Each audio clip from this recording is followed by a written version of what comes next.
All right, live here tonight with episode number 19 of ARCS Behind the Driver. Tonight we have Mr. John Hagen in the studio with us, so we'll be talking to him here momentarily. Stick around for episode number 19 tonight for ARCS Behind the Driver.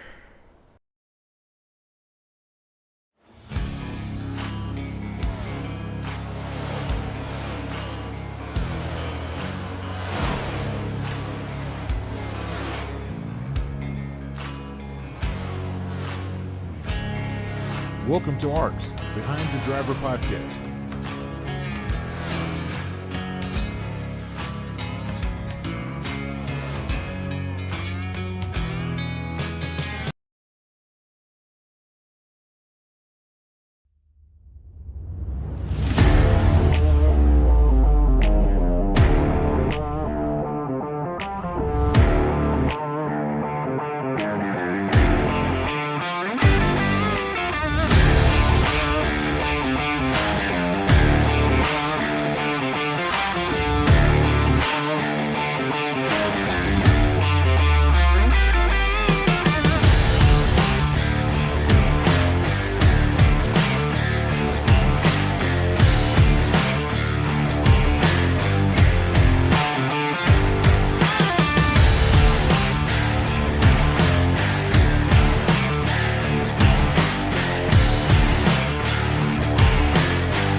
Live here tonight with episode number 19. We are here with Mr. John Hagen.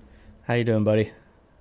All right. How are you doing, my man? I'm hanging in there. So we will start with kind of introduction because you are pretty new to ARCS. So kind of throw it over to you. Just tell a little bit about who you are and a little bit about you and where you come from and all that good stuff. I was born and raised in Nightdale, North Carolina. That's about 10 minutes from Raleigh. Same city John Adams from. We grew up, we went to the same high school. I'm 20 years old. I turned 21 in about a month, so that's fun. But I really grew up watching racing probably since I was 5. The first race I can remember watching was the 2008 LifeLock 400. That was the one where Dale Jr. won on fuel strategy, and that was like I knew it was a thing, but I didn't like put the pieces in my mind together probably till then. And ever since then, I really watched probably every Sunday. From what I can remember, probably from 2011 onward, is where I became a super fan. And I don't know, I love NASCAR. I've been attached at the hip to it since I can remember. So yeah, I was in the Army from 2020 to February this year. So I just got out a couple months ago, and I'm about to go to OU. Hopefully, drive for the OU esports team up in Norman. They've gotten some interest, and so I've been talking with them. So hopefully, that's in my cards next, but nothing's set in stone. So my life is really an open book right now. Sounds like it for sure. Yeah, that'd be cool to get you if you could be on an esports team, college esports team. That's a pretty big deal. Yeah, I mean, it'll be fun to watch you if you can make it in there, and I know I'll be cheering you on for sure.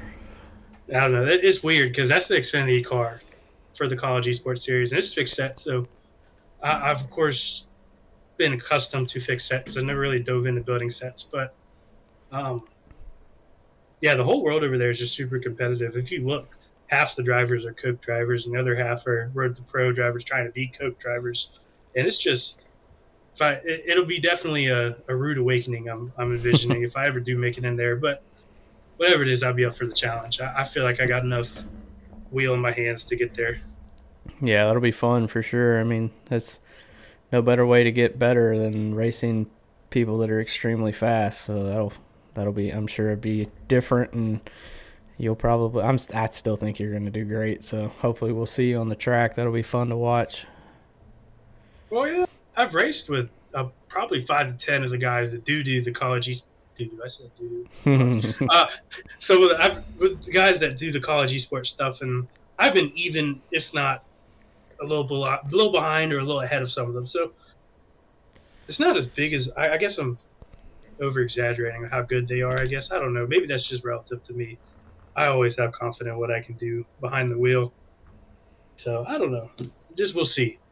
Yep, absolutely. So one of the questions I always ask everyone that comes in is, tell us your story of how you found ARCS and how you got, introduced to ARCS, and, a little bit of backstory on that. It was actually really weird.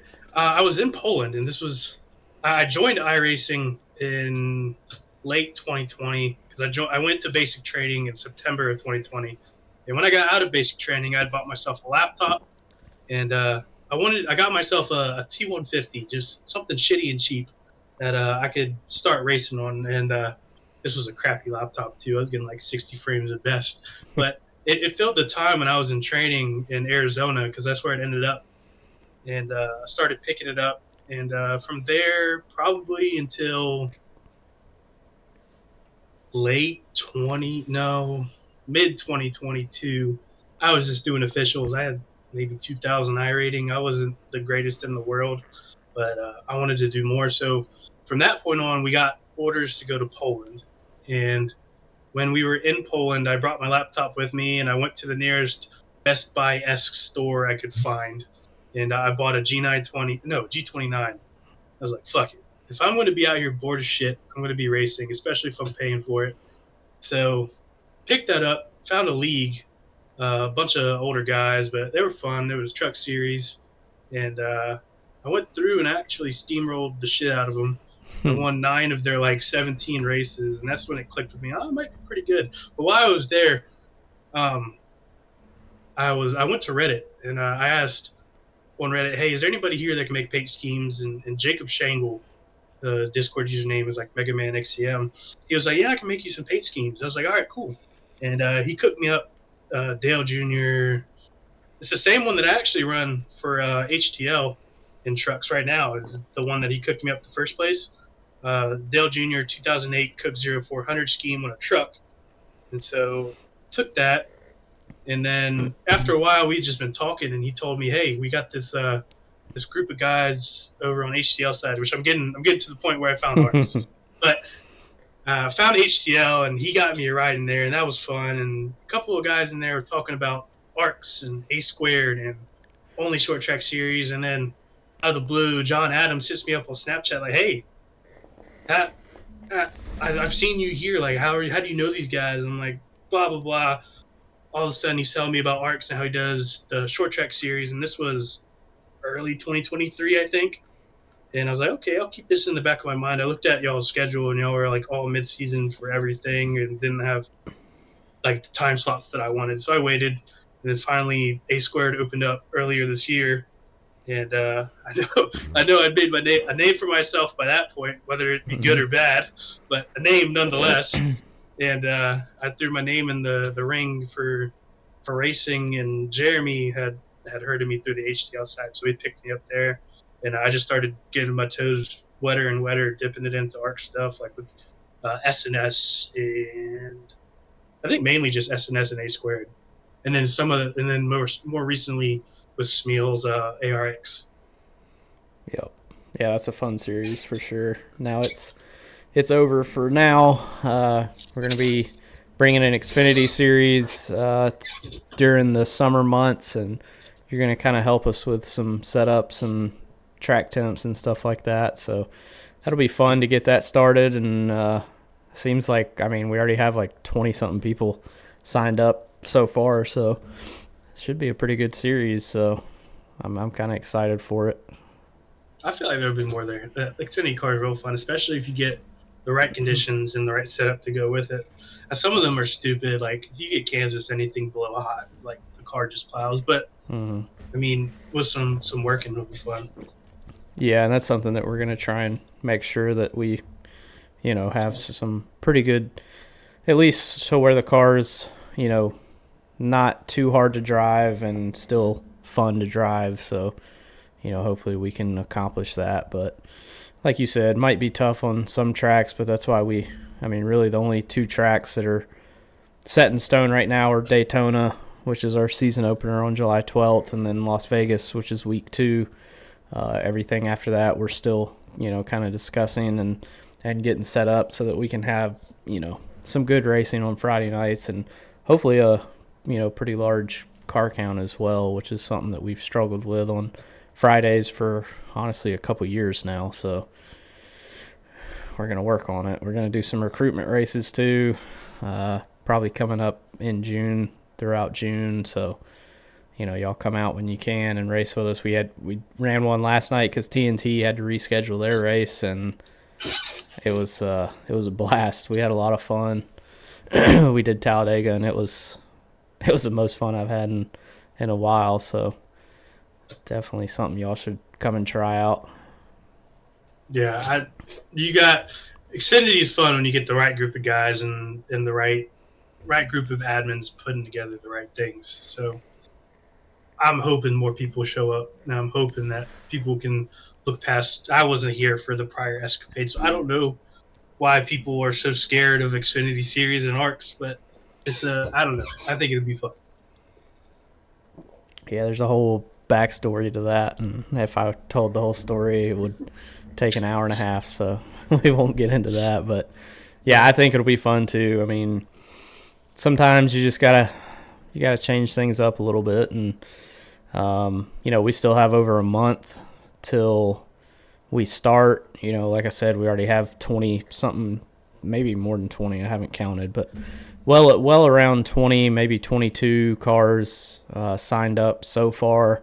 And, hopefully throughout June, we'll get a few more to sign up. And, I mean, it'd be awesome to have, 25, 30 cars on track every Friday night. But I know it's tough Fridays, especially during the summertime. A lot of people are out, at the bar or out hanging out with family, grilling. So it is a tough time slot to fill. But, I think we can do it if we just put in a little work and get some new people in, and maybe those new people will start running other series in ARCS as well. Hopefully. That's the plan anyway. We'll see if it works. So another question that I like to ask everybody, what kind of equipment are you using now? What kind of wheel, what kind of pedals? Do you have a shifter, that kind of thing? Okay, so I have the Fanatec C-Cell DD kit, just the regular 5 nanometer kit. I use this rim right here. Nothing fancy. If you look right here, I even broke off a piece of it, but it's a 13-inch wheel rim. It serves all my purposes with the paddle shifters right here and with a little click release. Yep. But I use that, and then I use the bare bones Fanatec pedals, because what I had prior with Thrustmaster pedals were real old. They were probably like 5-6 years old, and they were starting to give out with like how much play I wanted to have in them. So I got those, and then I used a Next Level Racing sim seat. It's one of the collapsible ones, and I just pull it up right in front of my desk right here. It also, if I fold it up and put it back there in the little office area we got, but nothing crazy. I also have a TH8A shifter, but I don't have the sequential plate for it right now, so I don't see any use of using it because I mostly run next gen anyways without the sequential plate. So yeah, it's kind of useless without that. Yeah, so that's what I have. It's nothing crazy. I also have a 14-inch NASCAR rim that I want to get another hub for to attach to the rim. Yeah, you're talking about it's off, this one? I'm not talking about that one. It's aftermarket, so it's the same size, but it's just a different rim. Gotcha. So, yeah, I put all the buttons on mine too, so I got all the buttons over here and down here, and I mean, there's so many buttons on the damn wheel. Well, my wheel, it almost feels like it needs more buttons because I got like the base fucking whatever the kits come with. There's not enough buttons on there. Like I can't map everything I want to on there. I have to use some of it on my keyboard. Yeah, that's pretty. I mean, me being obviously the owner and admin of a bunch of series, that was something that was pretty critical to me because I think I have like 12 different buttons on this wheel that I can, map to obviously throw cautions or clear black flags or, whatever. So that's definitely something that's important because like you said, I mean, once you start mapping stuff, you run out of buttons pretty damn quick. You don't have a button box? I do not have a button box. I would like to invest in one, but don't have one yet, so maybe in the future. You can get them cheap on eBay you can get them cheap for like $50 on eBay. Yeah, I saw that. Some of them are like customized to like where they say like the buttons already say like 1 to green or like caution. So it's something that I would definitely want to look into, but for right now, I just use the buttons on my wheel, and I have the TLCM load cell pedals, which were like I think I bought them for like $200 or something. And I think I have the same shifter as you, the TH80, but I have the sequential plate on it, so I use it, except for on road courses. I fuck that thing on road courses. I'm already bad enough, so I try and use the paddle shifters at road courses. It helps a little bit, but doesn't help a whole lot. When I race, I don't know if me reaching over to my right to pull a sequential knob to downshift, because there's a bunch of tracks where you got to go fifth to fourth, fourth to third in the next gen car. I don't know if that'd be better for me trying to drive with my left. And I've done it before, but I don't know. I just don't know if I like it.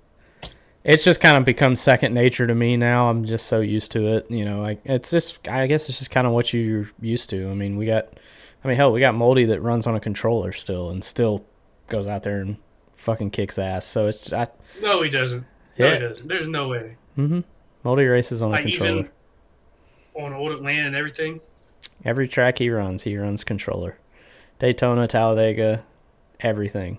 He's on a controller. Okay. Yep. He is. We have to him, I guess. We have even offered him a few of our. We've all kind of upgraded through the years, obviously, and we had old wheels that we didn't really know what to do. We've offered to send those to him, and he said, "No, I'm good. I'm happy with my controller." So yeah, I mean that's what I'm saying. It's just what you're used to. I mean, we got people in this league that still run Logitech G920s, Logitech G29s, that are 7-8 years old, and they're still competitive on a week-to-week basis. So I mean, I bought a Fanatec DD2, spent a shitload of money on this NASCAR wheel, and I still suck ass. So I mean, it's just it's what you're used to, and once you get comfortable, it doesn't really matter what you use. It's what you're used to, honestly. Well, you say that, and I had a G29 when I was in Poland, like I was saying, and I just couldn't drive the next gen car with that wheel to save my life. Yeah. And there was no amount of feel I could get in my hands to tell me what the car was doing. I was a wrecking ball with that wheel, and then when I switched to Fanatec, it was like night and day. I could finally feel what the car was doing. So I don't know. I feel like there's some pro to upgrading to a point, I guess. Oh, yeah. For sure. No, I mean, I would never go back because I had a Logitech G923 before I bought my Fanatec DD2. And, when I had the Logitech, I thought, like, wow, this wheel's really great. This is a really cool wheel. It was cheap. I bought the wheel and pedals, and it came with the shifter for like $350. So I'm thinking, like, yeah, this is awesome. This is great. But damn, the first time I used my Fanatec, I was like, if I ever had to go back to a Logitech, I'd be like, get me the fuck away from this thing. Like, I got comfortable with now the Fanatec direct drive, and it's like, I would never go back to a Logitech. But we have some people that, I mean, Aiden Norman uses a Logitech, and he is fast as shit too, and he swears that the Logitech is what he's going to use, and he's not going to upgrade. And again, it's just what you're used to. And I mean, I still think that if Moldy or Aiden had a Fanatec direct drive, I think they would be even faster. But maybe not. I mean, maybe that's just something that they're not comfortable with. I don't know. I guess, yeah. I know there's a couple guys, like if you look at Dylan Alt in the Coke series, he still runs G920, I think, for the wheel, but he upgraded his pedals. Mm-hmm. So I know what you're saying. Pedals were a big deal for me. I think that's probably the next thing I'm going to upgrade, because the difference in braking, but when I had the Logitech, G923, the brake pedal, obviously not load cell, kind of shitty plastic pedals. I mean, we've all had Logitech pedals before once in our lives, Yeah, they're nice pedals if you're running on NASCAR Heat 5, but you get to iRacing, those pedals are just, and again, some people love them, some people make them work.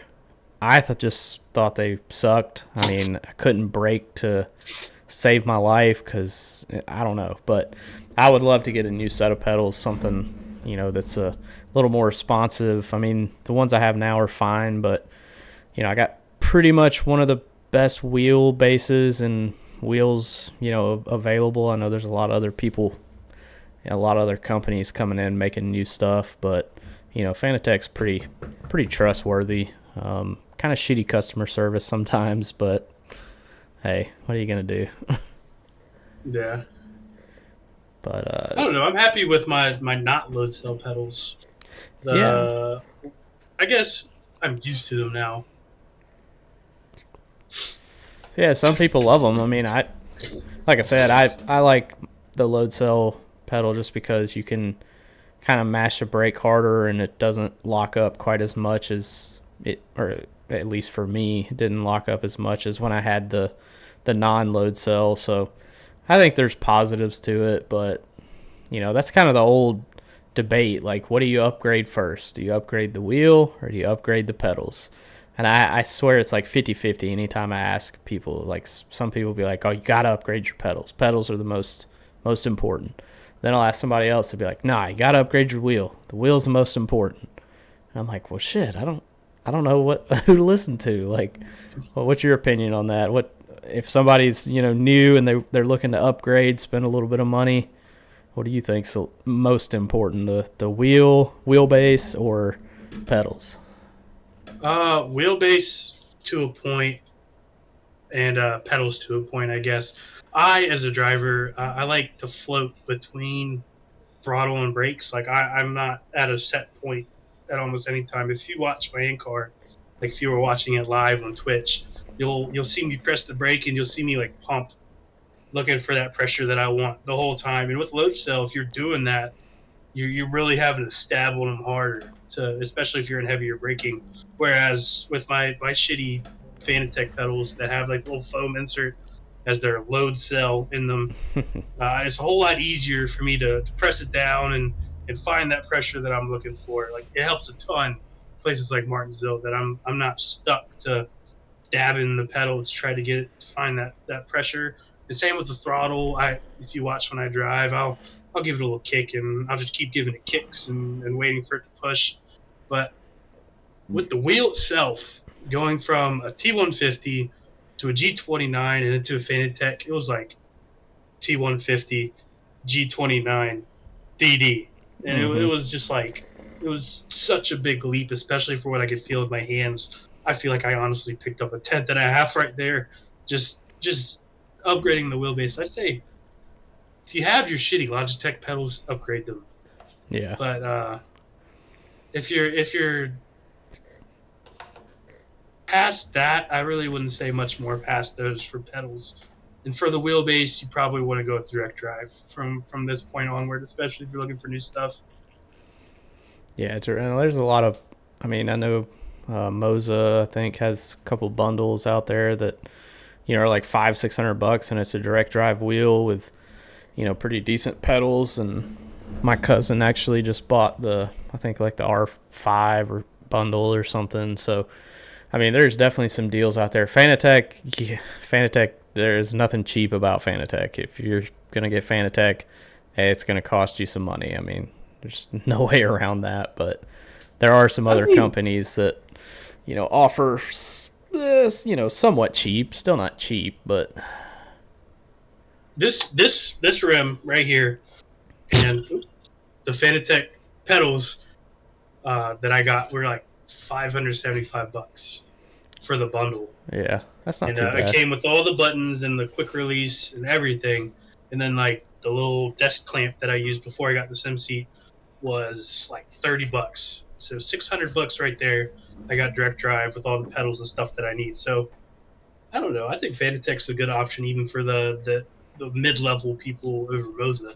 Yeah, that's true. I guess I mean, like I said, when I was looking at my wheelbase, I was debating the CSL Elite, but then I was like, you know what? If I'm going to spend the money, I'm just going to get the best damn thing they have, which was the DD2 at that time. So I was just like, you know what? Fuck it. I'm going to do it. I'm going to commit, see if it helps me. It did help a little bit, but it's just, sometimes it doesn't matter what. I mean, I could have Denny Hamlin's $10,000 rig and I'd probably still be 18th or 19th on Sunday night. It's just sometimes talent is it doesn't matter how much money you throw at it, it's still lack of talent. Yeah. All right, so we'll talk about it's another question I kind of ask a lot of people that come on here.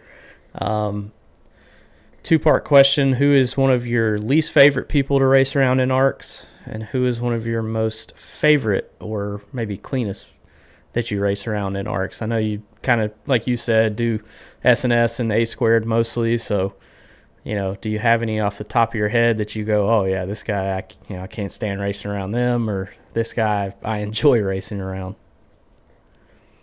Austin says I should pick him, so I'm just kidding.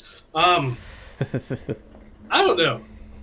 I'll start with favorite because I'm gonna have to do some thinking about the least favorite. Yeah, I always put everybody on the spot. Like no one can.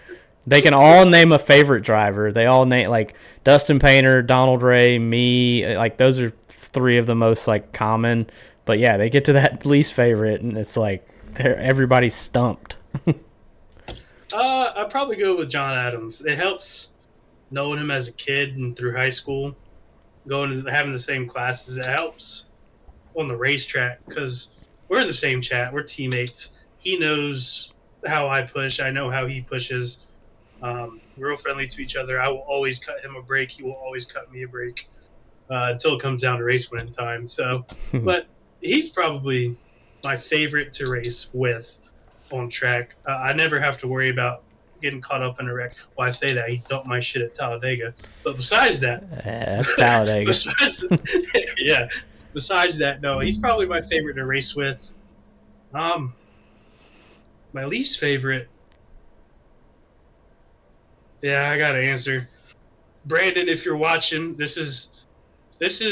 I love you as a person. Wait, which Brandon? Because we got several. Proudfoot. Okay, that's what I Yeah, thought. But Proudfoot. I love you as a person. You're awesome to talk to. You're awesome to dig minds with.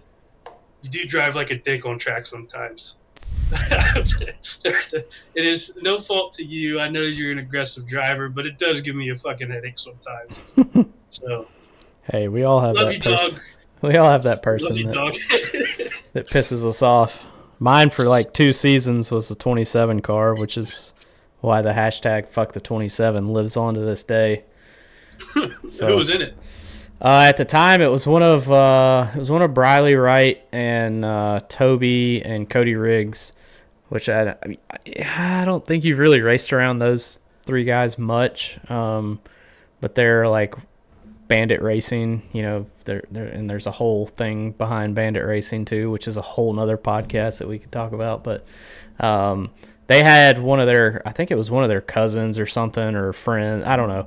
His name was Tyler Patterson, and I think it was the second year that A Squared was on iRacing, and he was running the 27, and it didn't matter where I was at on track. I felt like this dude would just find me, chop my nose off, or turn me in the right rear, and I lost my shit over race comms, fuck the 27, and to this day still. Now Jack Mulkey runs the 27 when he does, race in A Squared, and the rivalry is gone now that Jack Mulkey's taken over the 27. But yeah, that rivalry lives on for probably forever. I mean, no one will ever forget the fuck 27 chance of myself a couple years ago.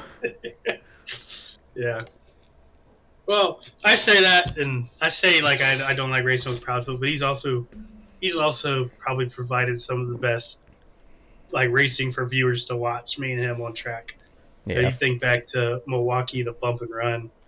Other times where he battled nose to tail, and where he's battled nose to tail with other people. Just because he's a headache to race doesn't mean it's bad racing. Yeah, for sure. I mean, as a fan, you see things a whole lot differently. And trust me, if y'all could be in some of our team chats on Sunday night, it's not rated PG-13. It's not. It may not even be rated R. I think it might be rated X, because there is some. I know I throw some words in our team chat because, we're race car drivers. I mean, we're not real race car drivers. We're doing a simulation, but we still have the same emotions, and luckily we don't have the same money behind it if we wreck, but it still pisses us off, and we get very, very upset, and sometimes we say too much over race comms, and it ends up with a 10-point penalty like Alyssa got last week. So sometimes you just got to know when to shut your mouth, and I've done a little bit better job of that over the last year, but a couple years ago I failed miserably. No, you get me worked up. I will let hell spill out of my mouth. I'm surprised I haven't had an outburst yet. There's a couple other series that I raced in where I've definitely had some outbursts that I probably could have stopped myself from, but hey, I don't know. You probably yelled yelled at me on track for doing dumb shit. I'm sure I have. I think I've yelled at everybody, but for me, other than the 27 car, most of my outbursts they happen, and within the end of the night, I don't even remember. It's gone from my brain. I let it go, but there are a few though that I remember. I know that I will say last year, the 25 of Daniel Michel got under my skin a couple times. We've been pretty good this year. He hasn't been too crazy with me, but we've definitely had to have him in the hauler a couple times this year. So, it's just, some people are just aggressive drivers, and by doing that, they're going to be involved in some issues. They're going to be involved in some, skirmishes out on track, and even after the race is over. I mean, it's just part of racing.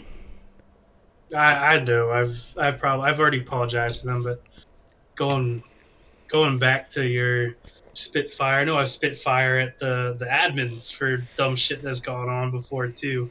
Yeah. It's just, I don't know. I get worked up, and as soon as I get worked up, my filter exits the mouth, and what I'm thinking comes out of it. So Yeah, I'm like that sometimes too, for sure. Especially on Sunday nights. I mean, I know we had Gateway was just a fucking awful race. I mean, it was terrible. And then we did a little bit better in New Hampshire, so I was glad that we did better. But yeah, for those of y'all that watch these races, you can't really hear me during the drivers' meeting, and it's a damn good thing because sometimes I am not happy in the drivers' meetings. But it's, again, at the end of the day, it's up to the drivers. I say that every week. I mean, it's up to us out on track to put out a good product, and sometimes we do a damn good job, and sometimes we fucking suck. I mean, but it is what it is. And sometimes it is the track temp and the setup, but we're kind of locked in with, we said we were running fixed setups, and we kind of use this new weather system, so sometimes it just sucks ass, and I think Iowa might suck ass, but we'll see. yeah, I was doing some trying and some testing at Iowa. It honestly didn't feel terrible. Gonna require people to use patience, which I don't have faith for any league that I race in, not just ARCS. But it reminds me a lot of Richmond, the way you got to wrap and whatnot. But it wasn't terrible. I do hate the new iRacing weather system, mainly because it doesn't allow you to pick parameters around it. If they're going to random generate, you should be able to put parameters around it rather than like fucking guessing if it's going to be hot or not. And if you can't do that, then they need to be able to set dynamic weather that you can select, I guess. Like you have the option between one fixed temp and one fixed track temp for the whole session versus praying that it isn't 90 degrees and sunny at 2 in the afternoon. Very true. Yeah, I mean, like with the weather system we use, I mean, on Sundays, like sometimes practice will open, our practices are usually at like 9-10 o'clock in the morning sim time, so air temps like 70, 72, 76 depending on where we're at, and then you get into qualifying and it's like now air temps 87, track temps 120, and you practice for 2 hours, and now it's like, holy fuck, this isn't anywhere close to what I was doing in practice. Like, it's not the same track at that point. Yeah, and then the race starts, and now it's up to 80 degree air temp, and the track temp's 130 something, and you're like, Jesus Christ, like we're all gonna die. Yeah.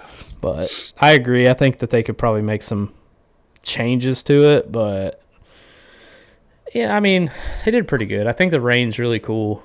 I mean, I feel like they did a good job of the rain, but I agree. I think you should be able to be like, hey, the low is going to be, 60 degree or 70 degrees Fahrenheit. The high is going to be 72, and it never changes from those set points. But yeah, unfortunately, we can't quite do that yet. So, well, you bring up rain, and I have experience in real life racing in the rain. Not much, but at least some. I did a race. I don't know if y'all have ever heard of it. It's called the 24 Hours of Lemons, sort of a knock on the 24 Hours of Le Mans. Yep. And they had a race at Road Atlanta, and it was fucking 45 degrees and rainy the whole weekend. And I'd say iRacing is close, but it's not there. Yeah. What I felt on track is there's a whole lot less grip in real life compared to what you got in the sim. Yeah. So it's like you could run the racing line in real life, I guess, but it's equally slick everywhere.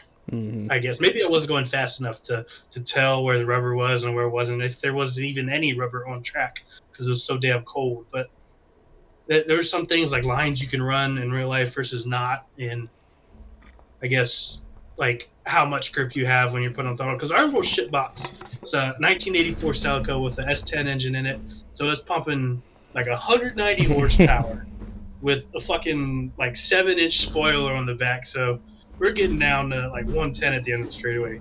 So we get in the corner and you'd have no grip. Lap one, turn one of me going out there, I'm fucking 45 degrees pointed the wrong way because there was zero grip from what I was expecting. And I was going maybe 50 miles an hour into turn one at Road Atlanta. And if you've ever raced there, you know that corner in the dry, you can go through there probably 80, 90 miles an hour. So just little differences between the two. I think iRacing is missing.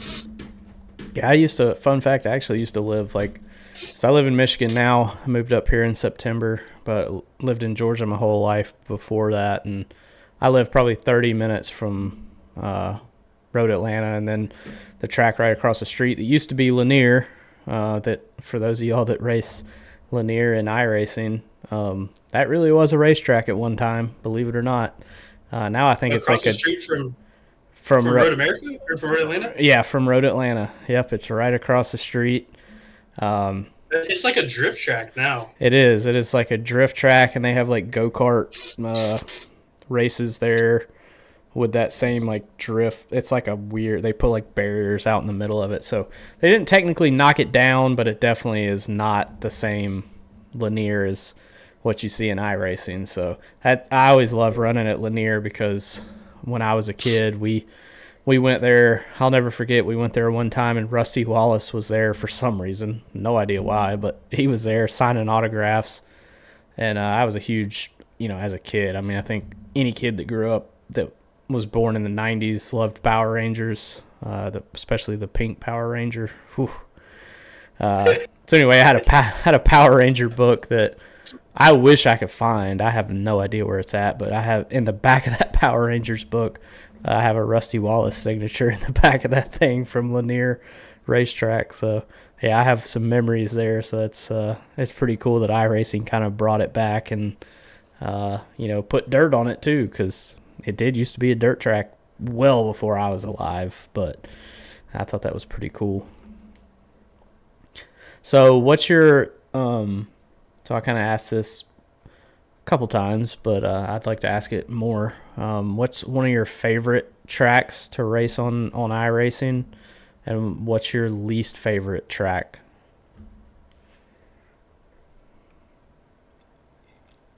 Tough question, because I like a lot of tracks. Favorite is definitely Darlington. Any car, any time of day, night, day, hot, cold. I love that place. I don't know. I feel like at Darlington, there's like a finesse you gotta have to it. You gotta be able to play with like eggs under your throttle pedal, and you gotta be precise lap in, lap out. I know I've ran with pros at Darlington, so I know I have pace, and it's a whole lot of fun when you get it right. I know a lot of people don't like it because it's 2 grooves wide and you can't really pass, but I love it. I love the aspect of tire saving and being patient with your stuff to fly by guys 0.3 of a lap faster, 20 laps later. So Darlington's probably my favorite. If I didn't say Darlington, I probably would say I don't know. Charlotte's up there because I grew up in Raleigh, North Carolina, which is 2.5 hours from Charlotte. So it's the home track. I guess Darlington's technically a home track too, but it's not the same state. There's some finesse to you got to have to Charlotte too. If I were to go with least favorite, you could give any array of road courses, but if we're talking purely oval, that's a tough one. It is. Hey, I hate all road courses, so that would be my answer. But yeah, just ovals, it is a tough one. I hate Gateway because anytime we fucking go to Gateway, it's a fucking nightmare of a race. But that's just from an admin and owner side, not really as a driver. Say it, but well, not hate. Hate's a strong word. Dislike Gateway, but I ended up winning that Gateway. Yeah. So can't hate it too much. Can't hate it too much. Iowa, we haven't ran there yet. I don't like it in the next gen because you can't run the top like you can in the Xfinity and truck. Your car, turn 1, there's just a stupid bump. I don't really like that place, and there's no there's no real reference markers on track that you can really use for braking for corner entry. Track is like bare on the fences, so it's hard to find a spot for that. Um, I love Milwaukee. Milwaukee would probably be number 2 for me. I really love that place. That also requires a level of finesse that a lot of people don't have, and I take pride in finding the finesse, in being patient and finding the right lines and the right way to run places when other people don't have the patience to. And if we would go to road courses, I'd probably say Sonoma. I hate Sonoma. There's not an ounce in me that loves that place. Sonoma and Road America, probably I hate the most. Yeah, I despise any road course. I just, especially in the next gen, I can't stand them. I love Watkins Glen. Yeah, the Glen's good. I like the ones that, like Watkins Glen, Sonoma's okay. Daytona Road Course, just because I only like the road courses that I'm super familiar with. So, like the ones that were on, games going back to like NASCAR Thunder 2003. Like obviously you had Watkins Glen, you had Sonoma. That was pretty much it. Like, and Daytona Road Course, because I've run so many 24-hour races, I'm familiar with that one. But anything else like COTA, I don't know the layout of COTA. Like, I mean, I've raced there probably 3 times in A squared, and I still couldn't tell you which turn was which turn. I know turn 1. That's about it. That's about all I got for you. So I have never been a fan of road courses driving. Like I said, even going back to NASCAR Thunder 2003, I would play the career mode and see a road course coming up, and I'm like, God, here we go. I think the first NASCAR game I ever played was NASCAR Thunder 2003, and I have spotty memories of it. I remember being like 4 or 5 years old and sneaking downstairs at like 2 a.m. because my parents were sleeping, and hopping on, because we had the PlayStation 2 downstairs on like the family TV. So I sneak down there and I turn the volume down to like 0. I'd play on that. And then after that, we had NASCAR 09, and I played the shit out of that game. But we had the PS2 version, but we didn't get a PS3 until a couple years later. And so I played the hell out of NASCAR 09. That was a whole bunch of fun. And then NASCAR, we had 06 Total Team Control, but I got that in like 2014 as nostalgic to what we used to have, because I had just got NASCAR 15 and I wanted to play something a little older. But NASCAR 15 was a good game. Yeah. I loved that game. The online racing was awesome in there too. Yeah, that's what I've heard too. So how old are you? I'm 20. Yeah, you said that. My bad. You said you're about to turn 21. Yeah. Yeah. So that was something that we talked about. Obviously, I'm 32. I'll be 33 this November. So, I'm 12 years older than you. And most of the people in ARCS, other than a select handful, are around your age, 20. Some mid 20s. We have a few that are, younger than 20. I mean, what's the difference? And me and Dustin Painter kind of talked about this on our podcast. Is like, when Dustin Painter's older than me, he's, I think, in his mid 40s, but the difference between what I grew up on and what some of these other younger people grew up on as far as racing is insane. I mean, like, when I grew up, the only way I could race against somebody is if my cousin Cody came down from, down the street, and we would race each other. It had to be on the same TV. It had to be, you had to be in the room. Yeah.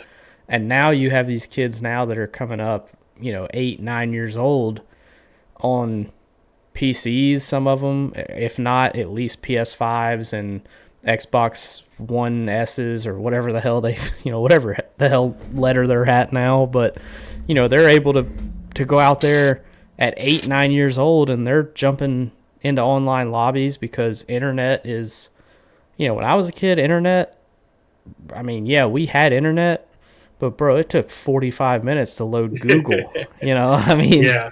And again, I lived out in the middle of nowhere, so, our internet wasn't great, but still, internet was not a real I mean, you couldn't really think of gaming, and racing against other people back then.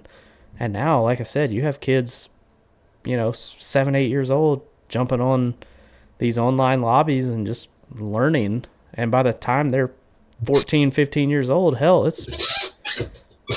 they're like, they're amazing, and it's crazy to see the difference. And, I can tell from some people that are older to some younger people, you can tell that skill is just something you can't, I'll never be able to go back and get that, as hard as I try or as expensive as my stuff is. Can't get that. You're good. My webcam is shitting itself. Yeah, I see that. That's what I get for spending $15 on it. I finally upgraded mine since I was going to start doing these podcasts, and I got it's a Logitech webcam, and it's like $150, but it's worth it for sure. There you go. There you go. I mean, to your point of you not being able to go online and race people, my parents really didn't ever. My dad was a mechanic, and that was the only stream of income we had. So it's not like we had enough to pay the mortgage. And as my webcam dies again, let me put my phone. But we weren't rich, so we didn't really have any of the newest stuff. So I'd say for the longest I had a PS2 and my brother, and we'd sit next to side by side on the TV, and we'd go at it, yelling at each other, playing NASCAR 09 or NR Thunder 2003, and even later on when we got a PS3, it was like 2014 when we got a PS3, and by then the Xbox One and PS4 is out. Yeah. So we never really had any new stuff, and so me and him, our parents wouldn't allow us to hook up the PS3 to the internet, so I did. Yeah. So there'd be occasions when I'd do it, but it was really just me and my brother playing split screen, running NASCAR 15 on there, or NASCAR 09 on the PS2, or NASCAR 06 Total Team Control. I really didn't pick up online racing until I got iRacing in 2020, late 2020, early 2021. And even before that, I had my little school laptop in NR 2003 that I played with using my keyboard. Didn't have the money to go buy a wheel. Mm-hmm. So I guess in a sense I grew up not like the other kids, but maybe more familiar to the older folk who didn't have to the online as the kids these days. Yeah. No, I agree. I think you're in that age frame where it's like you were right in between, like me growing up, and obviously there's a few other members in ARCS that are older than me, not many, probably just a handful, but obviously they had it completely different than even me. But some of our younger people like Moldy, Noah Belleville, for those of y'all that don't know who Moldy is, that's his nickname, that was his gamer tag. But it's just a whole different lifestyle, and I feel like you're kind of right there in that middle part where it's like, yeah, you had access to online, but you couldn't really use it. But, you were still, you still had those games, and it's just cool to see like what everyone, pretty much everyone that I've interviewed on this podcast. This is our 19th episode now, which is awesome that we've done that many. Everyone has like that one game that they remember playing, that they just like. For me, like I even remember going back from NASCAR Thunder. I mean, I remember my dad bought NASCAR 98 on PS1, and he let me play it, and I found the cheat code to where you could shoot paintballs. So it would like shoot paintballs in front of, like in the car, and it would literally follow the car. It was almost like Mario Kart. And when the paintball would hit that car in front of you, it would spin them out, and then you would just go right by them. I mean, I thought it was the coolest shit ever. But I actually remember we had a family computer in my mom and dad's room, and it had NASCAR Racing on it for the PC, which was a game. That's like the one before in our 2003, right? Yep. They had NASCAR Racing. It dropped in 1996. Or 97, so I was 6 years old. It legitimately looked like you were racing on a calculator. That's how bad the graphics were. I mean, it was awful, but it was so much fun because that's all I knew. I mean, I was 6 years old. I had never, and I used keyboard. I used the fucking arrows on the keyboard to go and turn because there was no wheels. There was no, I mean, yeah, you had PS1 controllers maybe in 96, 97. I don't know when PS1 came out, but that's all you had. I mean, and I loved it. I was like, this is so much fun. Like, I'm racing, on a computer and all this. And then they came out with NASCAR Racing 2 in, I think, 98. And then in 2001, I think they came out with NASCAR Racing 2001 and then NASCAR Racing 2003. And then that pretty much turned into iRacing. I mean, there was really no new PC game until NASCAR Racing kind of transitioned into, okay, now we're iRacing, and it's kind of history from there. But you say that, and I don't know if you've ever played NR 2003 on a wheel, but it is scary how similar those two feel. Yeah. It's like I think eventually I'd have to pull a picture for you to understand what the hell I'm talking about. I went to a thrift store and there was this cheap, shitty, like 11-inch rim, Dale Jr. autographed on the top, but like not actually autographed, wheel set with two little pedals that had this much throw. And I'd plug it up, and even then, it was insane how real it felt when you're driving with it. Yeah. Compared to what you race with now. I had NASCAR Racing 2003 on my PC. I recently deleted it because I was running out of memory, and I didn't really play it anymore. But I had it downloaded on my PC, and the one thing that I really thought was cool about it is like there are so many people, like there's still leagues that run league races on NR 2003. Like I think ABN still has a night where they run NR 2003, like an actual league race. But there's so much like mods and like customization. Like I had the next gen car on there. I had like the 1950s NASCAR series cars on there, like Lee Petty, and like, I mean, it was, and these people just, that's all they do. They build these mods, and it's like, that's one thing that I like. iRacing is so strict with like, which I get it, they have to be, because obviously if people are going in there and building mods and stuff, like the league racing would be kind of crazy. But with NR 2003, I mean, there's mods for everything, for every track. I had Bowman Gray Stadium, I had Myrtle Beach, I had the damn Disney track down in Florida, the one that had the Mickey Mouse pond in the middle of it. Can't remember what they called it, but I mean, I was like mesmerized. I was like, I'm going to use up all of my computer storage just downloading these mods and tracks. But I remember that you could actually go in and change the coding of the tracks. Not like the coding, not like the, not the surface, but the coding, like computer code. And you could actually change the grip level of like the high side versus the low side. So you could actually make tracks be multi-groove just by changing the grip level. And I was like, damn, I wish iRacing would let us do that. Like, Yeah, that'd be sick, especially for like a hot and slick Charlotte where the top and the bottom are both usable, but then you get it on iRacing and top works for 5 laps and then it goes away. Yeah, or like Martinsville. Like, I mean, I know Martinsville's not usually a dual lane track, but like you watch the Cup Series the past couple years, I mean, like the race that Blaney won, I mean, hell, he was making passes on the high side.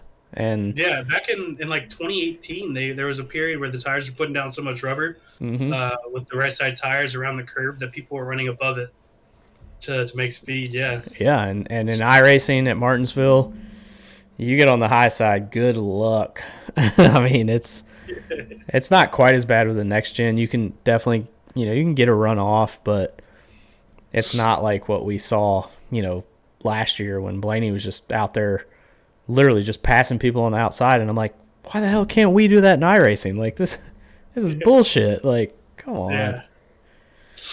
Yeah, Mongold said he had some fun tracks like Martinsville Banked. That sounds fun. I don't know why someone would build that, but I didn't really dive into the bank tracks or like different tracks as much. I mean, there was times where like right when the Charlotte Roval came out in 2018, I was playing it on my computer and I was like, oh shit. I know obviously it wasn't in the game, but I went and found the Charlotte Roval and I ran some laps and there was a bunch of fun. And there's even this website that would have like it was like nr2k3.weebly.com or whatever, and you can pull up the last like 3 or 4 years, and every single driver's car, every single race, it had what scheme they ran, a picture of it, and a file to download the paint scheme they ran for that race. yep. And in addition to like different versions of the tracks and everything, it was sick. I think I remember that website too. I'm not gonna lie. I think that's where I actually got a couple of my like paint file packs for the mods, because like the mods you would download the mods, but they didn't have paint schemes to them, so you had to like find the paint scheme file to match. And yeah, I think I've been on that website a couple times too. It is pretty cool, but it's crazy how that turns into iRacing, and then iRacing just keeps building. And I mean, we get 2 or 3 new cars or tracks pretty much every season. I mean, I feel like it's I feel like it's one of the games where, like, yes, I keep spending money because I keep buying these damn new cars and new tracks, but it's one of those games where, like, I feel like it's worth it. Like, yeah, I'm going to spend $12 on this new track, but I'm going to race it and I'm going to have fun doing it. And, what's $12? I mean, hell. I don't even want to know how much money I've spent on iRacing. My girlfriend would probably shoot me dead on the spot if she saw how much I've spent on it. We were talking about that last night when we were doing our fun run at Talladega with the Xfinity cars, and apparently there's an easy way to check, but none of us have ever been to that part of the iRacing site because we don't want to know either. I know that mine has to be, I mean, geez, at this point it's got to be closing in on $1,000. I mean, I'm probably at or over $1,000. Yeah. Especially if they factor in like session pricing, like for setting up sessions, because I'm setting up. Well, Kent has really taken over setting up sessions this year for me, but for 3 seasons before, I was setting up sessions in A Squared, and I run the Dirt Series, for a couple years. I mean, yeah, it might only be 84 cents, but you do 84 cents times 70 races that you set up a year, you're looking at $50-$60 just to set up damn lobbies, and it's like, Jesus Christ. It's like, not to mention it's like $112 a year just for the subscription, and then they're going to go release some new short track, and they're going to release a new car, and you're going to be like, oh, I really want those. And then you'll get really into that series, and you'll see that they have 3 more tracks that you never have. You never run them, but you want to race the series, so you'll go buy 1 or 2 of those. Like the Mustang GT that's coming out. Yeah. I will be purchasing that as soon as it drops. I'm a Ford guy, obviously. Huge Blaney fan. My family's driven Fords their whole lives. I mean, but when they said they were dropping that Ford GT car, I'm like, oh, hell yeah. I'm going to race I'm going to be slow, but I'm going to race a piss out of this thing. And then some of the new tracks they're dropping are awesome too. I mean, and they're never going to stop. I mean, they're going to keep adding stuff. There's, I heard there's a new street stock potentially dropping, new street stock body, and a new Corvette, the new Mustang. I mean, it's like when you think like, oh, eventually they're going to run out of stuff to add, right? And it's like, nope, nope. Like there are. I wouldn't be surprised. Thousands.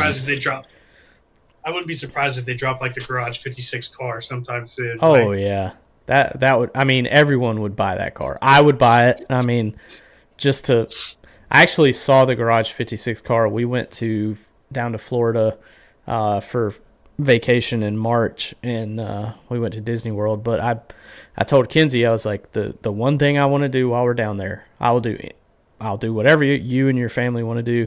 I said, but I want to go to Daytona one day and do the tour, the ride around the track, all that stuff. I want to go through the museum. And she's like, okay. So we rode around the track, all that, went through the museum. And the Garage 56 car was sitting in that museum. I mean, still from the 24-hour race that it ran, still had the duct tape on it. You could still see all the rubber and stuff that had hit it throughout the race. I mean, that was so cool because I remember watching, I probably would not have watched that race at all if that car was not in it. I'm just not a huge fan. Yeah, I mean, I like the 24 hours of Daytona because it's pretty much the start of NASCAR season, right? I mean, it's, a week or two before the 500. So I like that one. But the 24 hours of, where the hell did it run? Sebring or Le Mans? Yeah, that's right. Yeah. I think it was Le Mans. I like racing, but at the same time, sometimes I'm just like, I don't give a fuck about this shit. Like, I don't care. But I watched that race just to watch that badass, and again, Ford guy, but that badass Chevrolet just ripping around. I mean, them other cars go by, and then this thing goes by. It's like, that's America right there for you. So, yeah, the fact that I saw it in the museum, I'm like, man, like, this is awesome. Like, I would love to race this around, a track in iRacing. Like, that would be amazing. But every time I see one of those cars, like, I never seen the Garage 56 car, but I'll see. There was one time I went where was I? Michigan. yeah. I don't remember where in Michigan. Somewhere in Michigan. My grandmother lived in Michigan. We were at a go-kart place, and there was a 2011 Dale Jr. car in there, and it wasn't a show car because it had a chassis number. I can't remember what the chassis number was, but it had an engine in it because they had the hood popped up and everything, and it was like, every time I see one of those, I'm like, if I hop in this thing and try to start it, will it start? Ready to go by, take a gas, and yeah, let me drive this thing out on the track real quick. I want a couple laps. Shout out to Austin. He's been the only one active in the chat, so I'll have to give him a gold star for that. Hell yeah. Oh, he said there's 2 new street stocks coming. So yeah, one's like I'm not going to sound like stupid saying this. I think there's a Pontiac and then something else. Yeah, I know the one looks like, the one that I saw pictures of looks like a Chevrolet, like Monte Carlo type car, and then we're also getting actual Gen 4 cars. So, and it won't just be a Chevrolet. We have a Ford version. So, I think that would be cool. And then hopefully we'll get a Pontiac and Dodge. I got to answer Blake's question. How does John feel that he choked HTL's Atlanta race in front of ABN's biggest audience when he was within 100 feet of winning? Blake, I backed it up with a dominating performance in A-squared, so I don't feel too bad about it anymore. But that shit had me pissed off. I'm sitting there in the last lap, and only guy behind me with a fucking run was Patrick, and it was a baby run, but I bit one of his little pump fakes to the outside, made a fool out of myself, and just, we don't talk about it. Yeah. I wrecked, and then I had some more fucking chokes later on, like fucking Darlington, where I ran Proudfoot down from like 2 seconds back just to speed on pit road. Last year's HTL season was one we don't talk about very much because we moved past. Yeah, I'm not running in the Cup Series. Well, not full time. I ran the 500, and then I'm subbing for whenever Blake needs me, pretty much. But I've been able to. This is the first year that I've been doing broadcasting for several years. Helped Rick James out for a couple years, and then kind of started this. This Twitch that y'all are all watching now. And we do broadcasts on Friday night every once in a while when ARCS is racing. And but I got the opportunity to join ABN's broadcasting crew, and me and Eli broadcast on Tuesday nights for the Truck Series. And I'm telling you, man, I have enjoyed every minute of it. Y'all have been. I hope I put a good show on. Yeah, other than Phoenix, y'all have looked like a bunch of fucking idiots at Phoenix, but I Man, mean, we don't talk about Phoenix either. look, we were running, We don't talk about Phoenix. we were running out of stuff to talk about, and very rarely do I run out of stuff to talk about when it comes to racing. But I mean, I don't even remember I think we were talking about the KFC outside of Turn 4. At one point, I mean, it was it was rough. But yeah, other than that, it's been a great season, and I've loved kind of being the Larry McReynolds in the booth. I kind of jokingly call myself Larry McRedneck Reynolds, because I don't know a whole lot about nothing, but I know a little bit about race cars. So it's been a fun season. But you kind of been screwed a few times on Tuesday nights. From you'll be leading the damn thing, and next thing I know, you're running fucking 30th. Like, what the fuck? Yeah. Oh well. What track was it where you got just straight dumped? Was that Phoenix? That was Phoenix. Yeah, that's what I Phoenix. thought. Yeah. Whew, that one was rough. Oh man, that HCL truck has been interesting, to say the least. It's been interesting. Hey, Blake said he might need me for Homestead, so maybe I can get back on the track on Monday night and run 27th and see what I can. Just rip the fence. Yeah, easier said than done. I have a lack of talent sometimes, so I can only do so much. Well, I don't always have the most talent, but I make up with that. I don't know how much free time you have, but a lot of times I'll spend my time watching Casey Kerwin, and I'll pay attention to his lift points and where he picks up throttle and how he picks it up. And a lot of times, like Gateway in New Hampshire, I went and watched film on Kerwin to see how to run it, and I ended up being pretty good at it. So that's what I use to pick up for the where I lack talent.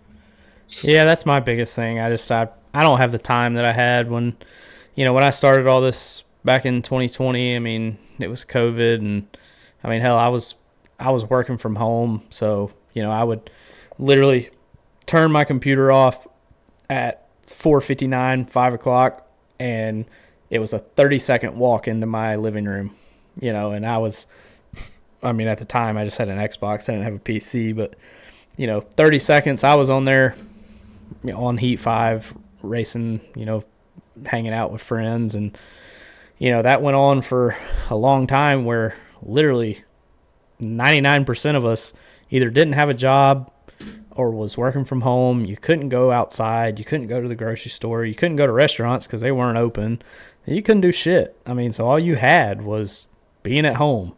And sometimes if you're stuck at home and you don't have something to do, it can get very boring very quickly. So, and then once the world kind of started opening up again, and now I'm like I said, moved to Michigan, and working 55, 60 hours a week, and I just don't have the time to practice anymore. That's my biggest problem. But if I practiced any more than I already do, which is basically none, I would probably be single and would have to move back to Georgia. So I show up to races. I practice during the practice sessions, and I hope for the best, hope for a strategy race. That's about the only good I can do is strategy races at this point. But yeah, it's tough to practice for a lot of people now, because we're all back working, 50, 60 hours a week, and we all have, girlfriends, wives, families. It's hard to dedicate time to practice, but some people are able to do it, and unfortunately I'm not. Yeah, I feel you on that. You spoke about COVID, and it was really fucking weird. COVID hit March 2020? Yeah, that was the height of it. Yep.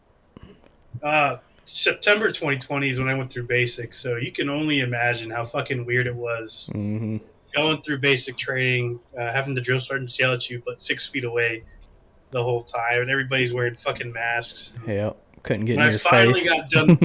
Finally got done with training is right when the world started opening back up in around June of 2021.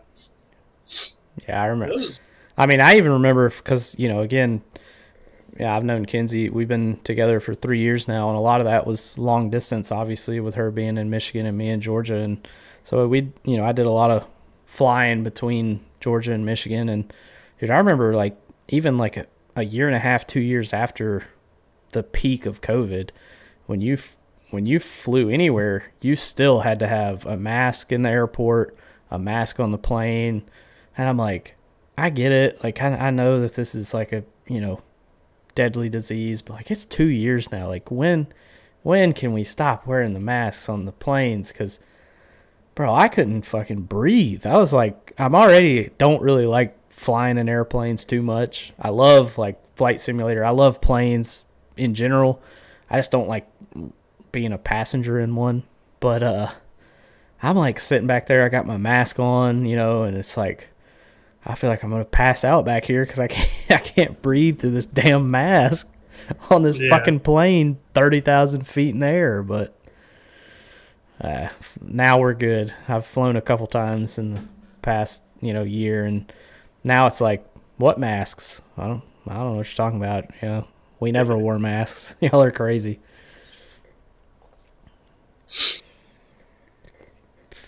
Apparently Blake said I have an open seat whenever I want. That's just unchartered.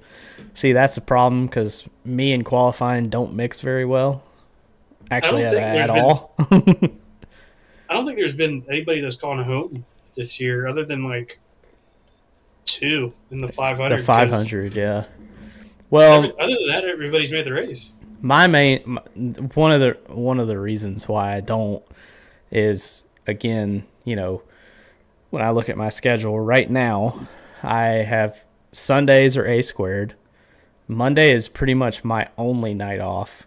Tuesday I have, HTL trucks that I broadcast.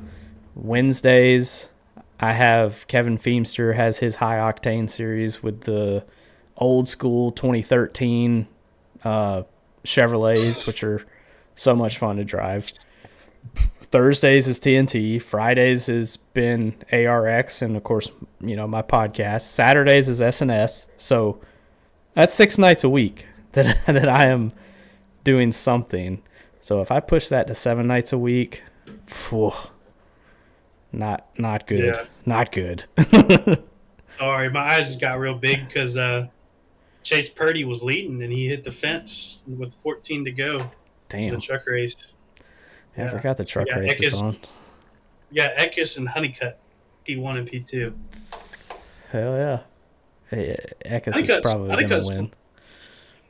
Honeycutt's one of those guys, you think like William Byron. You think iRacing and real life NASCAR, you think William Byron, Ty Majeski, and now Caden Honeycutt. Because Caden Honeycutt's current pro driver in the Coke Series.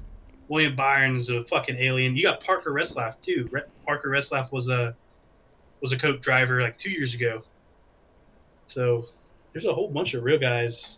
Rajah Caruth started on a computer too. I don't know, maybe I'm diving in like a rabbit hole or whatever. There's a bunch of them that were doing iRacing. It always makes me wonder, if I had a rich grandpa, would I be out there on the track? I've thought that a lot of times.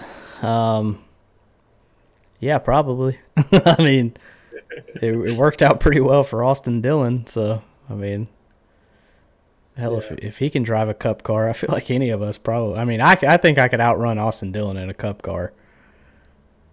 I say that. Yeah. He'd probably beat me by 15 laps, but I mean, Jesus Christ. No, he probably wouldn't be 15 laps. The motherfucker struggles. Yeah, he's I think he'll be in management here pretty soon, I believe. He won't be behind that 3 car. We ought to get Jeffrey Earnhardt to come drive the 3 for Richard Childress. I don't know. Because Jeffrey's one of those, like, he has a famous last name, but that's about it. All the stuff that he brings to the table is stuff that he's went out and earned. Yeah. Yeah.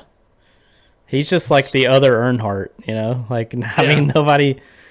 I'll never forget, though, that Talladega race that he had Larry McReynolds as his crew chief, and he was racing the 3, and he damn near won that thing. I mean, that was wild. Yeah, didn't he race with Joe Gibbs for a couple races? Yeah, I think so, actually. He's been in a couple different rides, so. I remember him doing good in there, and then something fell through, and his ride went away at Gibbs, and he's just been relegated to mid tier at best Xfinity teams. Yeah. What did Mongo say? Is he talking about you? Man, looks like he brings doohickeys to the It's to the what? it's To the Austin being Austin. contraption meetup. Austin, I don't know what the hell you're talking about, bud, but when do I ever really know what you're talking about? I mean, Jesus Oh, it's time to make Christ. sense is when he's talking about Dr. Pepper. Yeah. And even then, sometimes he doesn't. Hell, I had him on a podcast a couple weeks ago. He's like, yeah, I'm going to go get me. I mean, you know, I drink. I mean, I drink White Claws. Everybody makes fun of me. I don't give a fuck. I drink White Claws. There's nothing wrong with that. They're low. Fucking good. Look, I have to watch my health. I'm trying to watch my lady figure, and they're fucking 0 sugar, and they're like 100 calories. So fuck off for anybody that doesn't like White Claws. But anyway, you know, Mongol doesn't drink, so he was like, I'm going to get a pack of ice cold Dr. Pepper. And I was like, hell yeah. Hell, he gets on the damn podcast, he's drinking a Mountain Dew. I'm like, what the fuck's wrong with you, dude? This is your time to shine, and you're drinking a fucking Mountain Dew. Like, what? Come on, dude. Yeah.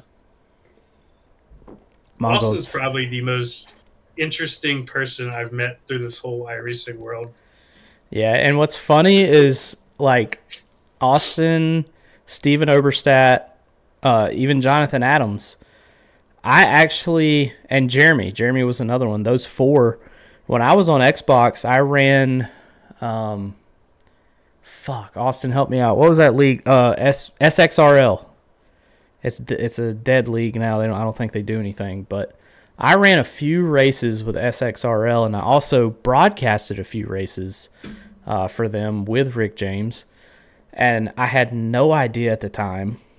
But looking back and talking, you know, through these podcasts, I actually raced with Austin Mongold, with Jeremy, with Jonathan Adams, with Steven Oberstadt. He was Horatio Kane, I think, was Steven's Xbox gamer tag. So I raced with all of these fuckers before we even knew each other. And now, hell, Steven's, you know, an admin of one of our more successful series with the only short track series, the, you know, late model stock car. I mean, Mongold's running, you know, 3-4 times a week. Jonathan Adams, you know, I've gotten to be really good friends with him. Jeremy's been an admin for A Squared before he ruined the Indy Road Course, which I don't know if you know about that story, but I do not. Oh, well, let me just tell you real quick. Indy Road Course, when Jeremy was an admin, one of his duties was to help with clearing black flags, calling cautions, stuff like that. Well, at the Indy Road Course, obviously, for those of y'all that run A Squared, y'all know that road courses, we don't throw cautions except for stage breaks, now that NASCAR changed that rule. But this was the year where NASCAR did not have stage breaks. So we were to not throw a caution unless legit the whole field wrecked and the whole track was blocked, which just doesn't really happen. So we're 15 laps into the race, maybe not even that much, and the caution comes out, and Jeremy comes over to the admin or in the admin chat, and he goes, "Oh fuck, I'm sorry, I hit the button on accident." And I'm like, "Jeremy, come on." Like, okay. So I came over race comms. I'm like, "Hey, sorry, Jeremy hit the button. He didn't mean to. You know, let's rack him back up. We'll go again." It wasn't 5 laps later. Caution. He hit the button again. He hit the button again. And I'm like, "Jeremy, what are you doing?" He's like, "I'm sorry, the button's right there by my thumb where I'm holding the wheel." And I'm like, "Well, unmap the button. Like, stop it." Like, and we got back going again. And I think for the 3rd time, he called a caution on accident again. So that is the first road course probably in A Squared history where we had 3 cautions and none of them were absolutely needed. They were not needed. Yeah, then after the 3rd time he threw the caution, he parked it and left the race. He was like, I'm not about to throw another caution. Fuck that. I'm out of here. We'll see you later. This is not going to happen. But there's a lot of cool stories, man. And I know you haven't been around very long, but you seem like you're interested in helping, in future series, and hopefully we can. You're obviously you're helping me with the Xfinity series, because setup wise, I'm lost. I mean, I don't do that. I just show up and race and make sure that nobody gets mad, and make sure the fucking boat's in between the ditches. So hopefully we can get you more involved. But I gotta piss. So you want to take a break here, and we can come back and talk for a few more minutes? And yeah, that's fine. All right. We're gonna take a short break here. Y'all stick around. About to piss myself over here, so I don't feel like pissing the rig tonight. I'll save that for A squared. But we'll be back here in a few minutes. Stick around. We'll try and wrap it up here. But sometimes I get to talking to my guest, and I just can't stop. So we'll be back here in just a moment.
All right, back after our little short piss break there. I heard you listening to the truck race. It sounds like it's almost over. What's happening over in the truck series world? Five to go. Sanchez leading. Corey Heim coming quick. First on Freshies. Some took nope. I don't know where they are on Freshies, but yeah. 5 to go, coming to 4 to go, with Heim in tow by like 2/10 to Sanchez. Sounds like it might be a hell of a finish then. Yeah. I love those. Freezing, just lurking. Truck series is, man, they put on some good racing.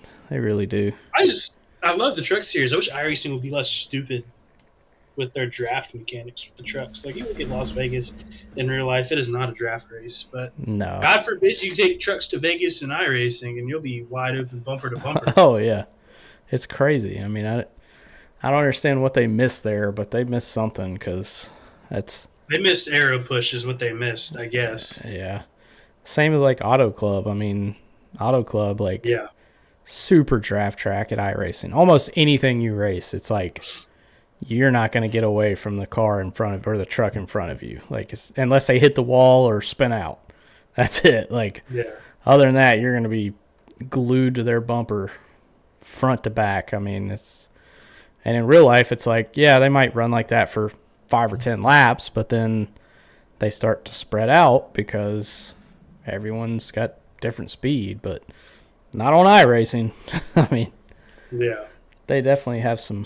They have some things they could definitely make better, but overall, it's a pretty good game, sim, whatever you want to call it. It's not a game, I know. It's a simulation. Coming to white flag with Sanchez out in front by half a second. Oh yeah, he's got it. Unless he just really screws something up. Well, he's running the bottom. I don't know. He's maintaining. Yeah. They're at Charlotte too this week? Yeah.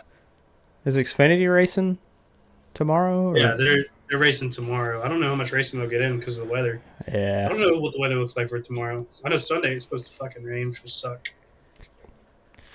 Yeah, I think the Indy 500 and the Coke 600's not looking good weather-wise, so I don't know what Kyle Larson's going to do. That's Maybe Indy and NASCAR can collaborate to set up offsetting times. yeah.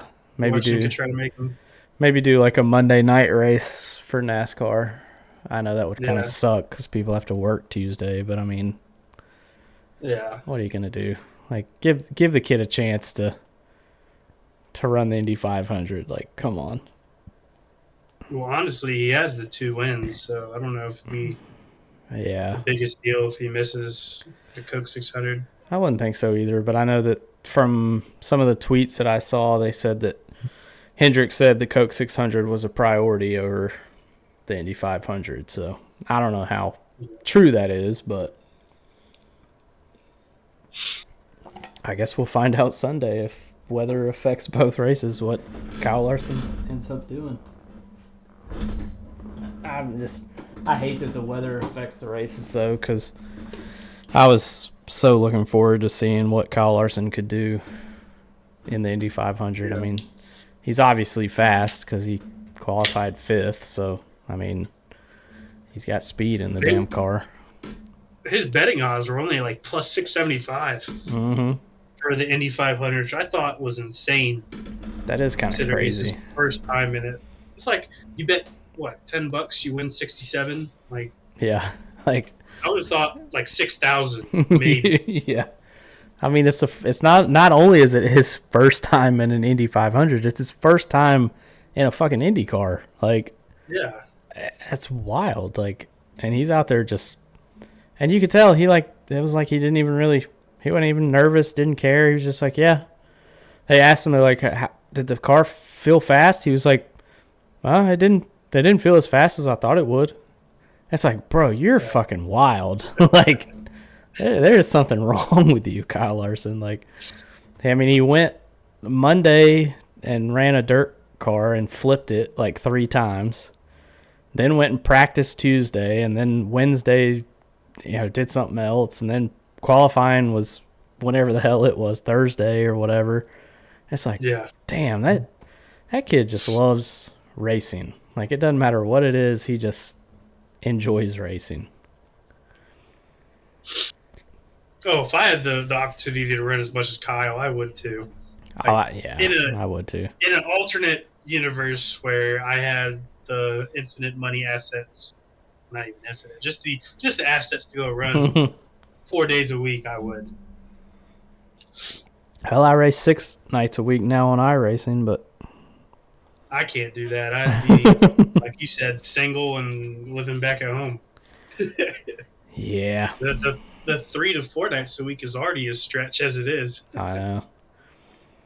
Like I'm rearranging my stuff that I do to try to make time for the Xfinity League. Yeah. Well, we hope to see you there. It's going to be fun, I think. I hope.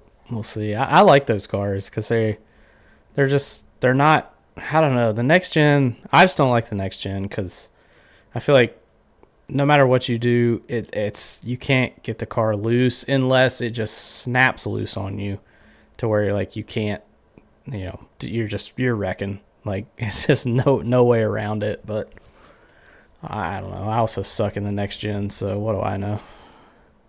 Yeah. Well, there's some things.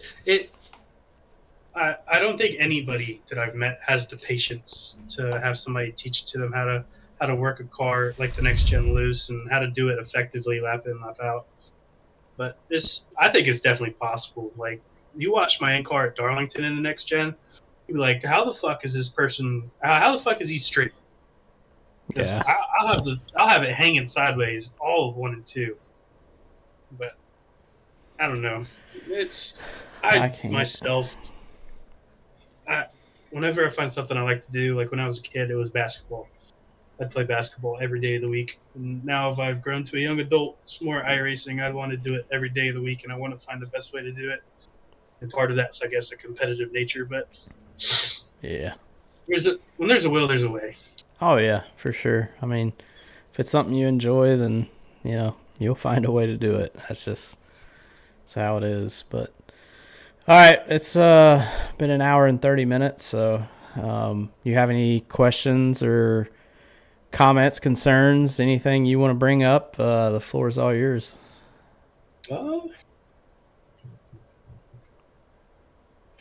No, I don't. I don't really. Less off weeks. I petition for less off weeks. I hate going Sundays without racing like this weekend. But I get it. It's Memorial Day. But yeah, I have nothing. Trust me, you would have liked last year because we ran 36 races and I think had maybe 1 or 2 off weeks the entire season. So, but man, when I heard y'all ran 36 races, I was like, why the hell aren't we doing 36 this year? That'd be so much fun. Hey, drivers voted and they didn't want to run 36, and honestly, I didn't want to admin 36. So I was bummed though, because that's A Squared has run a 36 race season since we started on NASCAR Heat 4 back in 2020. So this was the first year where we did not run the full NASCAR schedule following them week after week. So we would have been at Charlotte Sunday night, but instead we're off and we're only running 25 races this season. So a lot of drivers just was like, man, the 36 races is too much. We can't do it. And that's where I shined, because I'll race 46 races a week. I don't care.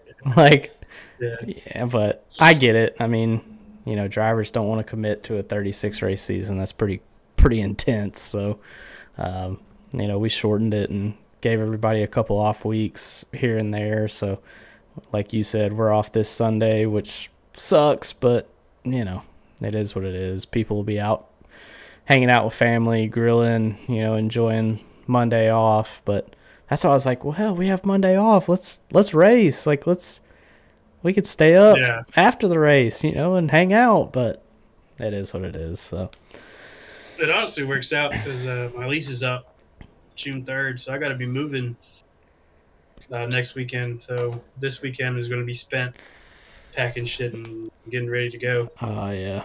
We moved from where she used to be, which was kind of like a loft, like flat upstairs place at her uncle's house, to where we're at now. And dude, I don't want to move again for at least another 5 years. Fuck that shit. I fucking hate moving. It's the worst. No, yeah, I feel you on even just finding a place to live been hell. Yeah, it is. It's tough, man. I mean, renting a place is fucking expensive. Buying a house is damn near impossible. I mean, it's a crazy world we live in. Yeah. All right, buddy. Well, I appreciate you being on the podcast. I had a lot of fun. We'll have to get you back for a second episode. We got Carmen Sienna coming on next Friday night, so that'll be a good episode. We have some history between the two of us of working together with ARCS and ABN, and obviously ABN does a lot of broadcasting, not only for ARCS but HTL as well. So I'm excited for that podcast. But thank you for coming out. Again, I always, like I say in almost every podcast, I always get a little nervous when, I have somebody that I haven't really talked to much come on here. I always worry that after 10 minutes, I'm going to be like, all right, well, that's it. All right, see y'all next week, but hell, we went an hour and a half, and hell, I could still talk to you for another 30, 40 minutes. So appreciate you being on, and thank you for being a part of it. And episode 19, we'll do episode 20 next week. Yes, sir. Y'all come out and watch the rest of the A Squared season. I'm gunning for beating Tommy's record, so come out and watch when I beat it. Yeah, you're doing pretty good. You got 4 in a row right now, so I think you're definitely headed in the right direction. But again, appreciate you coming out. I'll let you exit out of the Discord, and thanks again for being on. Peace out. See you, man. All right, that was Mr. John Hagen for episode 19 of ARCS Behind the Driver. Again, we will have Carmen Sienna on next Friday night at 9 p.m. Eastern Time. Maybe a few minutes after, but right around 9 p.m. Eastern Time next Friday. I believe that will be May 31st. That's going to be a good one. Like I said, it'll be fun to listen to some stories of how we kind of met and how the whole ABN Studios was kind of born and how it has grown tremendously over the past several years. So that's going to be one y'all don't want to miss. But thank y'all for tuning in. Another great episode with Mr. John Hagen. We got Carmen next week, and then we got Bren Roberts the week after that. And then 3 weeks later, we have not scheduled anyone yet. So if you want to be a part of the podcast, even if you've already done one, if you want to have a second episode, reach out to me. We'll get you scheduled and put you on the calendar. But thank you all for tuning in. That's going to do it for me tonight. ARCS Behind the Driver, episode 19 with John Hagen. Make sure you all stay on that loud pedal.